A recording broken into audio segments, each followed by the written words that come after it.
ئیمامی مسلم لە صحیحەکەیە لە ژمارە 164 بۆمانە گەڕێتەوە لە ئەبوو هورەیرەوە خوای لێ ڕازی بێ سەحابەی بەڕێزی پێغەمبەر صلی الله عليه وسلم کەوا ڕۆژێکیان پێغەمبەر صلی الله عليه وسلم لە ناو بازاڕە لە دوکانێک لایدا و هەندێک خواردن خورما یان گەنم یان غەیری ئەوە دانرابوو. پێغەمبەری خوا صلی الله عليه وسلم دەستی پیا کرد تەماشای کرد لەسەرەوە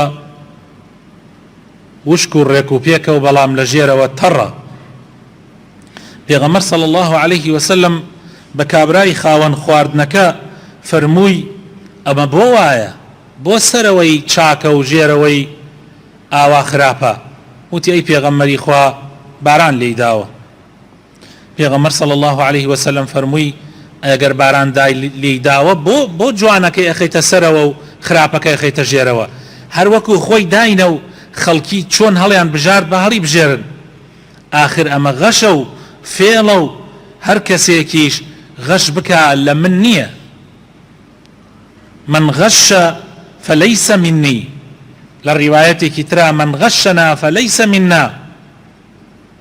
هەر کەسێ غەش بکە فێڵ بکە لە من نییە. پێغەمبەر فەرمووی صلی الله عليه وسلم بەڕاستی غەش و فێڵ نەکبەتی و قوربەسەریەکی زۆر گەورەیە. خۆشەویستەکانم، غەش واتە چاک و خراپ تێکەڵ بکەی.